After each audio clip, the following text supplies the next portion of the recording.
The Process, a podcast about creativity and experimental music.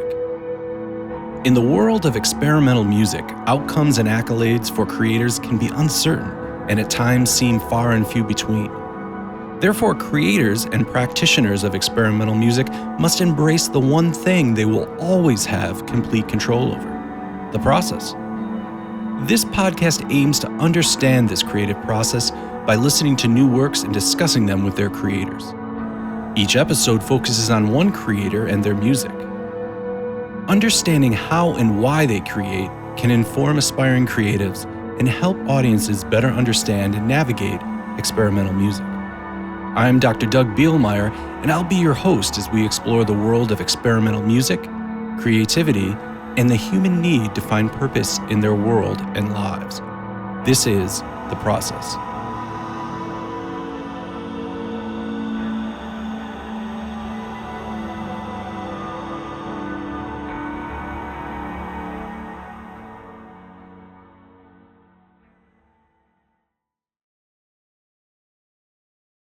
Hey everyone, I'm Dr. Doug Bielmeyer. Welcome to another episode of The Process. On today's episode, I will be talking to Jessica Ackerley, who, interestingly enough, is one of these musicians, performers, composer, artist, who is not even kind of, I would say, categorized into one sort of specific role as a musician, but also not a specific genre. One of the things we'll learn from talking to her today is that she began early on in a very kind of straightforward jazz traditional environment, and even a more sort of experimental and progressive one, which has sort of led her on the journey that she's on now, in the place where she's at now, which is performing, working on a PhD, continuing to perform maybe in less traditional sort of jazz duos, trios, and ensembles, and more with experimental artists over the last few years. And even incorporating, sort of post-rock drummers as well, as we'll hear in one of the pieces today. So I guess this just makes me think a little bit about genre. And obviously, I probably talked about it before on this podcast about my feelings about genre and kind of how limiting they feel, or sort of rules-based they feel. And by rules, I mean it just seems like it's very easy, if you're writing in a certain genre, for somebody to listen to something that you're doing and say it's wrong. I also think from a creator's perspective, too, I can be doing something in a genre and saying, I can't do that because that's wrong for this genre. And I'm not really sure why there are genres. I think there's communities of music, and definitely, if I'm doing something for a show like involved in SynthFest here in New England, there's going to be a certain type of set that I create for that show, which might be different than if I was at ICMC like this summer at the International Computer Music Conference. It might be a different type of music. It might be a different approach, just even the length or how long I hang out in a certain area, creatively speaking, in a piece or the form of a piece. So I guess genre creates all these rules and creates all this hierarchy that I can either choose to follow or not follow. But I'm not really sure why that's there. I don't know. Is it a marketing thing? Is it really just so that, IP firms can control playlists and my drone music, experimental music gets relegated to like the chill category on Spotify? It's funny, even when I'm talking with students, I will often say like, oh, I do like ambient drone, and they might kind of have a blank look on their face. But when I say like, oh, the chill, it's like the chill genre, they know exactly what I'm talking about. And then that's usually followed by, oh yeah, my dad loves listening to the chill genre. So a little bit of humility, a little bit of humor in that. But also just, my continued sort of argument about genre. And I think at best, genre can kind of make you feel like you're part of a community and can help you sort of center what it is you're doing within a larger context of other human beings that are creating. But I think at its worst, it can be sort of exclusionary, and also, as listeners of other people's music, uh, you know, I I'm guilty of this. It can maybe close our ears to other sources and other sort of influences and inspirations that we might deem, well, that's not what I do, so I'm not really sure it should mean much to me.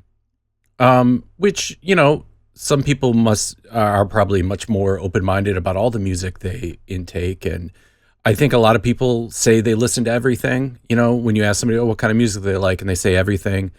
And then, you look at their, Spotify playlist, or you look at their, most listened to this month, and it's like one subgenre of like death metal or something like that.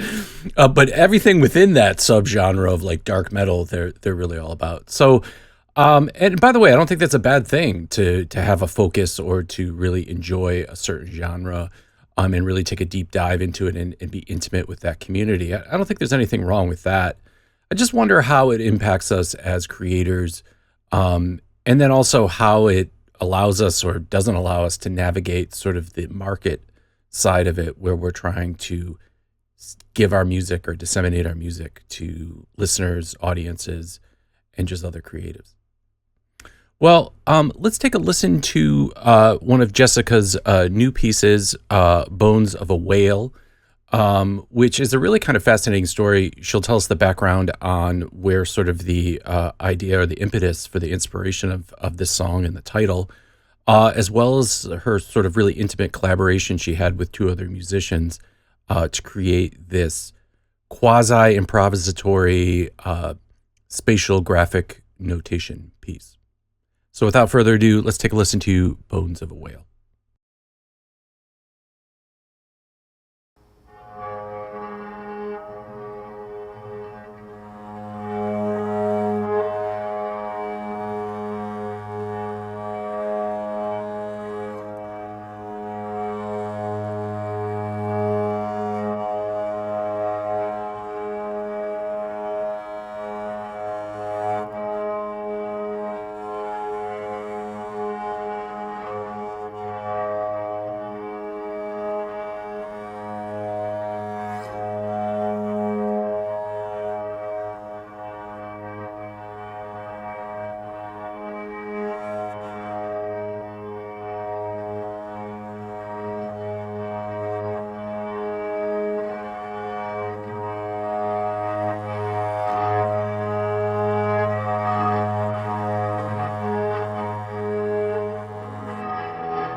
The inspiration of this piece actually came from an artist residency that I attended last year in Svalbard, Norway. I did the Arctic Circle residency, and it was a cohort of about 30 artists and scientists across multiple disciplines. Um, and we lived on a tall ship for 2 weeks. Um, and I believe it was early on in the residency, maybe like the second or third day, we were going to the southwest point of the island because we were going to hike across the tundra. Um, I think it's called the tundra there. I don't know. In Canada, we call it the tundra. They might have a different name for it in Svalbard. Yep. To go see the site of World War II Nazi plane crash. So the plane was Hmm. still there. Hmm. It crashed in 1942. And as we were hiking out there, we walked across like the frozen ground. And then on the way back, we walked across the beach and we came across um, these scattered bones across the beach. And they were Yeah. bones of what we assumed was probably a whale that was beached and passed away of natural Right. causes. Yeah. And so I'm assuming it was I, very large. The bones oh yeah, were yeah. very And large. Yeah. we spent time just kind of walking around, and the beach was massive, but the bones were also massive. But once you looked at the expansiveness of the beach, The the bones look bones looked small. very small. Yeah. And so I took a lot of photos of the bones, and one of the ways that I communicated with the drummer, because he was a visual artist, Hmm. is I sketched images of the bones, like representing different motifs or shapes, Right. or like where I was intending points to land in terms of the percussive hits. And then everything was time stamped across the grid as well. And the Hmm. drummer, I should say, his name is Jay Jascott. I've talked about him so much at Jay, this Jay point. Scott. Yeah. We Yeah. get the reveal of the name. And who else And did he we hear on the recording? You said and then so there were drums. Hmm. Gaylord Duwald is the Hmm. bass player, Hmm. and he's also based in Honolulu, Hawaii. Hmm. Um, and yeah, and so the whole concept of the piece is based Hmm. upon the fragileness and like the tragedy of this like, whale, this beautiful Right. animal, this creature, and its death and like the remnants of it scattered Yeah. across the beach, Yeah. and kind of those emotions that are attached to coming across that. Hmm. Um, and and I worked with Gaylord. Me and him are actually both bowing our instruments. So, Hmm. I mean, he plays upright bass, so it's easy for him to bow his Right. instrument. But I am bowing my guitar and using lots of distortion and delay. Right. And I wanted to kind of bring out that kind of somber emotion through really like pulling at the overtones that can be accessed through bowing and Right. how that conversation happens between guitar and bass Right. with just like the sonic elements of otherworldly sounds Yeah. that The these piece. instruments can create. Yeah. The piece really does begin with sort of these like kind of so-do or very like kind of harmonic series kind Hmm. of bowed section, and that's kind of the predominant like sort of first part of the piece. And Hmm. then, speaking of the drums and talking about how you wrote for the drums or how you notated them, there's sort of this crash of the drums sort of exploding over the top of this kind of more sort of Hmm. somber kind of palette that you've created. So, what was that about? Was that a cue to have something else striking come in, or was that sort of programmatic to the whale bones or sort of the beach environment in general? Yeah, I mean, I feel like the sustain and the longer durations of notes played by both of us Hmm. is representing the beach, and then the drums is kind of these Hmm. spotted gestures Hmm. of seeing these various bones scattered across the beach. Right. I also am a big fan, having lived in New York, Yeah. of post rock and minimalist rock. And Sure. so I was like hearing a lot of those drum sounds and knowing that Jay has played that to music. Hmm. I thinking about like what would a minimalist experimental rock drummer in Right. Brooklyn do Right. Right. to interact with this. Yeah, if there was this kind of drony thing and then they would kind of Hmm. come in with this really big crash. Hmm. But what's really nice about this is there's this really great sort of conversation then that's happening between sort of longer notes in the background and Hmm. sort of the more sort of kind of pointillistic drums. In fact, there's even a point where there's kind of like a drum solo, or I should just say it's just drums. So was that Yes. something in the form you were kind of saying like, okay, there's got to be a section that is just drums, Yeah. or is yeah. I told Jay specifically that the drum solo is the arc, Hmm. and for him to kind of go off and take liberties with Yeah. it. And what was interesting going from rehearsals to the actual performance hall space Yeah. was he was mainly playing with sticks during rehearsals. And then Mm. we realized that the hall space, as we were doing dress rehearsal, was Yeah. actually very live sounding, and the drums were Right. just going to overtake. Okay. And so he switched to Like hot soft rods mallets. or Yeah, soft yeah, mouths. yeah. Okay. So, Mm. something that Mm. could create more of a muffled sound. Hmm. But the beauty in Jay's playing is the way that he can build quiet intensity. Yeah. And I think that he does a really great job of it in this Hmm. piece in particular, because I think that is what is Hmm. needed Hmm. with the story being told. Yeah. Yeah, because there's that even though we're seeing this image on the beach, Right. um, the It's silence striking. and yeah, It's and the striking to see remoteness it has. large mammal Yeah. bones on a beach, and yeah, yeah, kind of maybe more impressive than the airplane, maybe even or Hmm. something. Yeah, Yeah, well, the airplane was very cool. interesting in terms of Yeah, like the history and sure. the occupation of Svalbard Right, during World War II by the Nazis. right. But that I think that's like a really fascinating narrative that Hmm. can be explored when you're writing music inspired by storytelling, especially like Svalbard, where there is so much wildlife and it's so remote and Hmm. isolated. And you're just seeing this majestic beauty of nature everywhere, but then it's Yeah, also kind of juxtaposed against like yeah. humanity's interaction with it and Right, the consequences right. of human impact over there, both directly and remotely, with what we're witnessing with climate change in the world. Absolutely. So after the drum solo, the I noticed then there's sort of plucking that sort of happens. So we move Hmm. away from this kind of more bowing gesture into a more sort of kind of plucking a guitar, which is kind of maybe a more traditional way of approaching the instrument. Hmm. And that all sort of then builds to this really big kind of climax at the end, or one of many climaxes. So just like, kind of looking at this, it felt very loose, it felt improvised, but at the same time, it did feel like we were on a very, track. We were on a very Hmm. specific track. So how much of the form that you created were how suggestive, prescriptive, or dead set was it? Like, does it have to be? It's about 11 minutes. Does it have to be 11 minutes every time, or It can, is, yeah.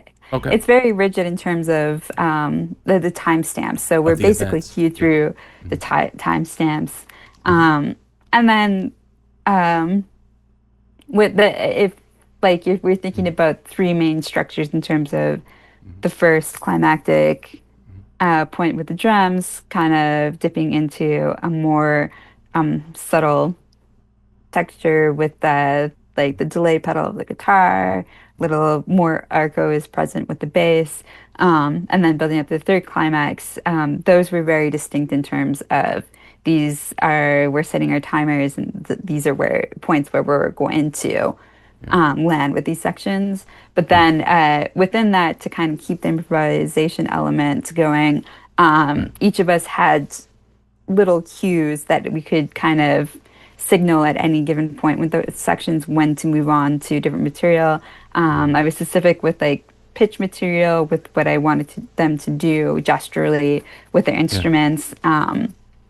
And that was also conveyed through the graphic images as well Yeah. as these cue points that could be loosely moved throughout the section, but Hmm. were very distinct in with us listening, knowing that we're moving on to the next event.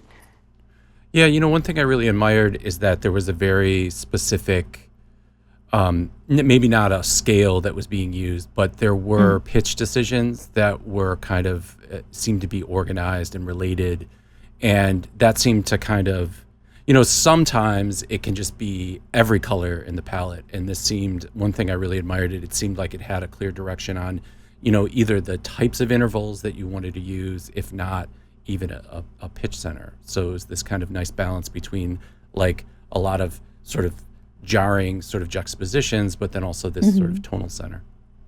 Yeah. And I think that like especially playing a harmonic instrument and scalar, Yeah. um, also being melodic, Yeah. I felt it was necessary to make that decision before going in, and rather than I've played Yeah. in free improvised settings where everything's very atonal and Sure. like those Yeah. decisions are made in advance and it's rather decided in that point. Do you want to kind of go Mm-hmm. more to this modal or tonal Mm-hmm. place, or do you want it to be abstract? And Mm-hmm. for this piece, I just felt it worked better with mapping out at least some sort of Mm-hmm. melodic thing that we could latch onto Yeah. um, as both a bass player and a guitar player. Sure.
Genre is always a challenge for me because I am listening to so much different music all the time. And Sure. even when I was a younger musician, I was listening to a ton of music.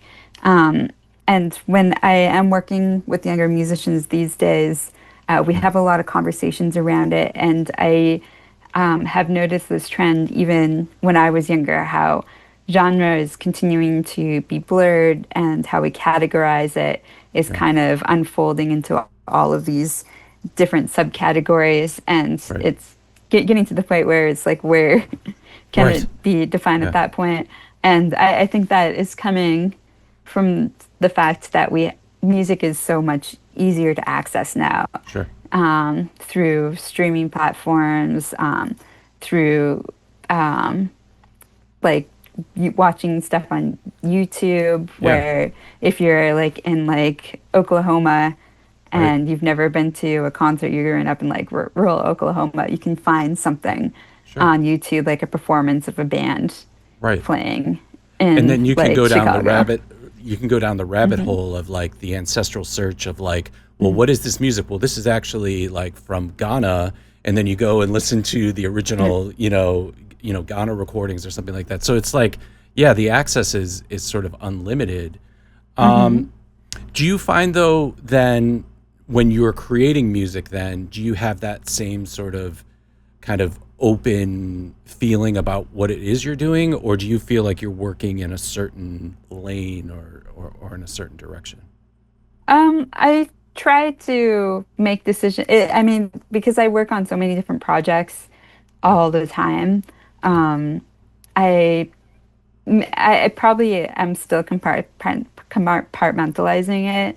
yeah. Um, just because I'm working on a PhD right now, and so Sure. it's very specific in terms of what is Right, needed there. But I'm also right. like an improviser, and I'm also a band leader that works on like more contemporary jazz with my own project, with my trio, and so I feel like I am definitely when I'm working on one specific thing, I'm focused on what ideas are kind of coming from when I'm pulling from of that genre and maybe genres in the vicinity. But I'm never going to treat it as like Wild West. Let's kind of like pull Hmm. whatever we want into it. Yeah, yeah, I have to be more exact. yeah, And it yeah. also kind of comes back to with what sort of musicians I'm working with as well. Sure.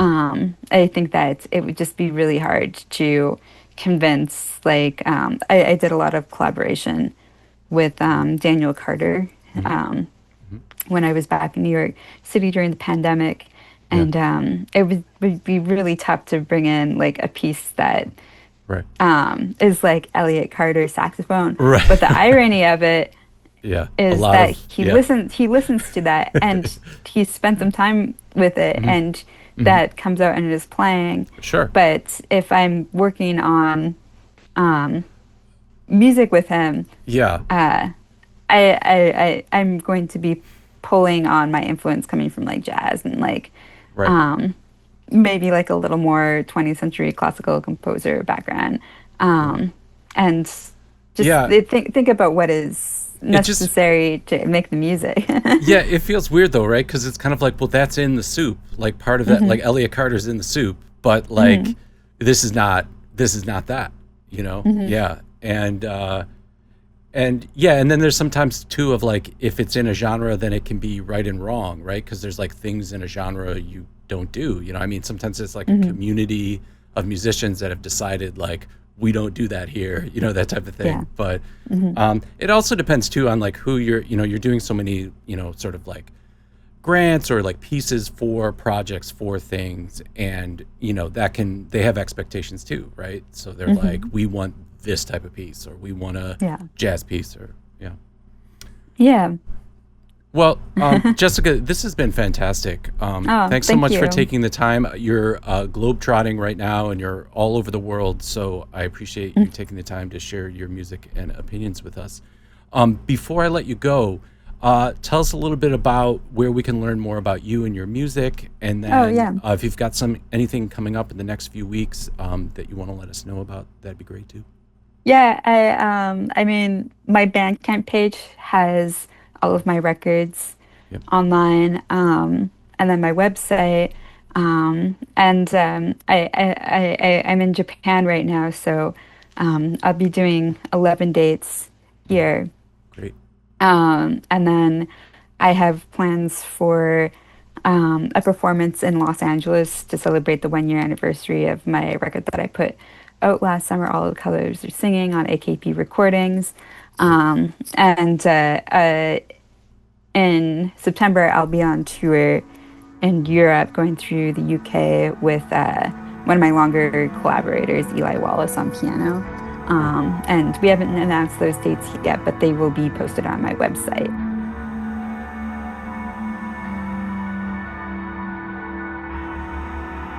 Thanks to Jessica for sharing her time and music with us. If you enjoyed this episode, please check out other episodes in the series. And as always, like, subscribe, or leave a comment on your preferred podcasting app. I'm Dr. Doug Bielmeyer, and this has been The Process.